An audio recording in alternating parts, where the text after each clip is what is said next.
All right, once again, Tim Adams, Chad Brendel, here on the 7th floor of the Linder Center. In front of the trophy case. In front of the 1981 Metro Tournament Sportsmanship Award. The award you don't want to go away with. That was an important one. It's got a very prominent spot in the case here, like the runner-up trophy for bowl games. Yeah. The runner-up. I think they gave SMU a runner. First runner-up. Yeah, give SMU a first runner-up trophy for last Saturday afternoon. Well, you're back from Dallas. Oh, what a lovely experience, I hear. Loved it. Yeah, it was great that the team won, and people look at it and says, well, SMU hasn't won a game, but a victory over a winless team is, much like getting a kiss from an ugly girl, is that you don't brag about it, but it's still kind of fun. And so it was great for them to get that victory, and it was a beautiful campus, beautiful trip, and they needed that when we talked last week. They needed it just for morale purposes. Yeah. And who saw the defense stepping up and play like they did? And they were impressive. 276 yards, as Kerry Hoffman reported. That was less yardage than any half they had played previous to that. So it was a good effort. They scored again. The defense scored again for the second week in a row. Special teams looked better. Take away the missed PAT, and it was a pretty good effort from the special teams. And the offense was, again, take away a few penalties in that first half, and it's a blowout at halftime. Yeah, well, I mean, when you're giving up 600 to 700 yards a game, you only give up 276, you come back home feeling like maybe you figured some things out. Now, granted, that SMU offense has struggled, but still, we didn't know that they could stop anyone. No, Garrett, because they haven't proven that they could stop anyone. Right. And now, they've got a little bit to build on.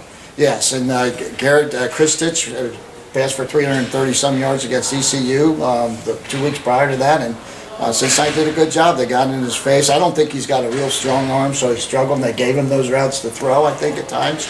And I thought Jeff Luke was terrific. I thought he was all over the field. I mean, he was sacking people. He was causing fumbles. He was defending passes. He was making tackles for losses. I mean, he was really, maybe been his best game. That forced fumble was fantastic. He goes past the quarterback, gets up, comes straight back after him, rips the ball out. Nick Temple's like, hey, what do we have here? Another guy we haven't seen a lot of this year, and he scoops and scores. And so, second scoop and score of the 2-week period here. All right. Well, South Florida now on deck. Another big game, really. Another big game. They've got a really, really good freshman running back. Yes, Marlon Mack. He, with Cincinnati, struggling to stop the run as they have.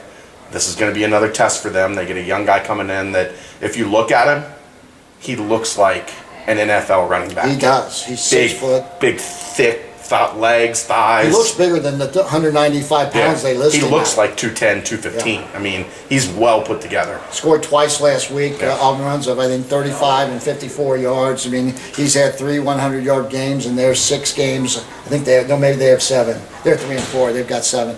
But he's a kid that he's another good running back that you're going to have to shut down. And, the backup to Ernest Johnson is Tashaunby Johnson's brother. Yeah. Younger brother that's there, too. So that'll be a load to stop. And also we saw a guy round back into form last week, and Chris Moore's former teammate, Davis. Yeah, Andre Davis. They played together at Jefferson High School, both terrific Can you imagine players. being a coach? And I'd like to be the quarterback. You give me the chance there. Yeah, to be in the opposing coach and going, well, I got nothing. He's the all-time receiving leader, the yards leader at USF. So when he's back there, those are the 2 guys you got to stop. Those are their playmakers. You got Andre Davis, you've got Marlon Mack, you got 1 runner, 1 guy wide, and if you can, and Mike White, when Andre Davis has been there, his numbers are totally different than when he's not. But I'll also say that when Davis has been out, which was for about 4.5 games, they played some pretty good people like Wisconsin, Maryland, UConn, who has a good defense. And I can't remember. Oh, and East Carolina. So I'm not sure how much of a difference maker Andre Davis will be, against Cincinnati. But the numbers certainly rise when he's on the field and Mike White's throwing the football. Well, and this is one of those contrasting situations where USF very strong on defense, inconsistent on offense. Better with Andre Davis, but still fairly inconsistent offensively, as their numbers would show. Cincinnati struggling on defense, a team with a high-powered offense. So where is it going to meet in the middle? How does this, I'm sure they're looking at the weather forecast and hoping for things to hold true to what they say now, with a low of 37 Would on love Friday to see night. that. I would love to see that because we all know when those teams come here. He'll probably be in the 40s for game time. I've seen a low of 44, but we always get a kick out of the Southern teams. Yeah, it's 44, and they've got the giant heat. The salivating hitters out there, and people are thrusting their hands into it.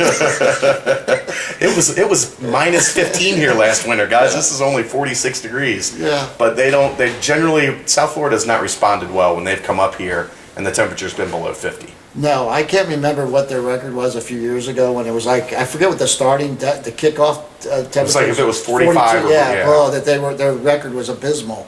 But this is a different team, Willie Taggart, and they I feel like like. Willie Taggart a lot. Do you? Yeah, I think from what I know of him from when he was at Western Kentucky, I know a lot of people that respect that thought highly of him when he was down there, and think that he, if given time, will be a guy that gets that program from, hey, they've got a lot of talent, to, hey, they actually play some pretty good football down there. Well, I can't get that vision out of my mind where they did that cartoon with him in the bus, and he's driving get on the bus, on the bus, and Willie's face is there, and I'm thinking, oh my God, he looked like a cartoon character. But this is his fifth coach as a head coach, and I think his best record has been 7-5. He went 7-5 his second last year season at Western Kentucky, and then 7-6 his final year. And they weren't very good last year. They're making some strides this year. But this is a big game because if they win, they're 4-4, and their bowl prospects certainly look up. And if Cincinnati loses, they go to 3-4 and have another team ahead of them in the bowl lineup. So. And you're looking at where the win's going to come from to get to 6, 7, maybe 8 wins. This is one you'd like to think would go on the positive side for Cincinnati. But like you said, they're going to have to show that they can stop a really talented running back. And there's hope now. Yeah. After last week, that was the first time where they really seemed to hold the line of scrimmage, and just overall the defense seemed much more active and much better. From your perspective, what changed up front? Well, that's a great question. That we saw that Brad Hare has been moved to the starting defensive tackle there. But Mitchell's been moved back with Pace with the number 2s, and I thought Cam Beard had been playing fairly well. He's a mild-mannered kid, and sometimes you almost think he needs to get slapped around before the game to get him a little bit ferocious out there. The 3 defensive ends have been pretty good, and I think Luke was really good at the line of scrimmage. Well, he had a chance to play downhill. Yeah. For the first time, he wasn't playing with guys coming back into his lap. So obviously, whatever they're doing there, the changes that they've made have been effective. So it'll be fun to see what happens because this USF offensive line is much like Cincinnati's. It's pretty big. All of them are over 300 pounds, except the center. I think he's like 296. They're all juniors and seniors, and they've only given up, I think, 10 sacks in 7 games. So I think Cincinnati's given up 9 sacks in their 6 games. Right. So you don't do a lot of sack. Neither team has given up a lot of sacks. So, but if you can get to Mike White, I'll take my chance. If they get a little pressure on Gunner, I'm fine with that. You don't want that, but I think Gunner can move out of the pocket and make some plays. But Mike White will make mistakes if you can get in there and get in his face, get in his grill. So what do you think? Well, I got the bad juju stopped last week when I went with SMU. Remember? So you got to pick South Florida. So I'm not going that far. I think the juju's gone now. And so I'm going to take Cincinnati, but I think the thing about superstition is you have to keep it going. Well, that's your superstition. My superstition is that you don't keep it going. you really have poetic license to do whatever you want to. All right. So I'm going to go with Cincinnati, and I think it's going to be maybe 10 points, I'm going to say. All right. I feel better about this one just because, like you said, we did see some changes. You saw some guys shift around positions defensively, and it gave a positive result. So you feel a little bit better about it. I'm going to go Bearcats win late in the 4th quarter with a 6-point win. Okay. Before we go off, though, I do want to mention a couple of things. One is special teams. They've got good ones. Their punter's excellent. Their place kicker's excellent. I think he's got 1 miss under 50 yards. I think he's hit 9 out of the 10 under 50 yards. Cincinnati. We've got 2 misses inside 20. On extra points. I know it's the only knock on him though. He's really Gans's done a good. He's been good. He has, and Tony Miliano's done a great job with kickoffs. And the other guy that I don't want to get away without talking about is Chad Brendel from last week. Your guy. I love him. I interviewed him today. He's a very quiet young man, but we'll have a story up probably before this actually. He was probably Tim's MVP of training camp. You loved him. I did, and I loved him even in winter workouts where this guy comes out of nowhere And then he's beating everyone on the practice that's been working out. He's beating them by 10 and 20 yards. And it isn't the team, it's the skill guys he's beating by 10 yards on every run. And you just don't see that very often. Sometimes you see just a track guy, but he's not a track guy. I'm telling you, he's a big kid. I mean, he's punching 200 pounds right now.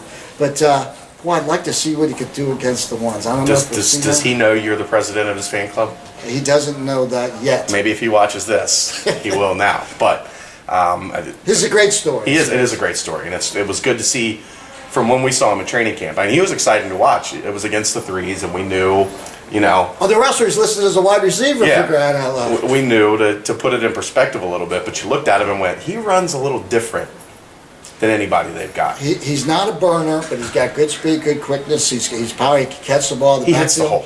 And the shocking thing was, up until the Memphis game, the fourth game of the season, he wasn't even on the depth chart for special teams. And he would seem to be an ideal guy to have on special teams. Fly down the field. Physical kid that's going to stick his nose in there.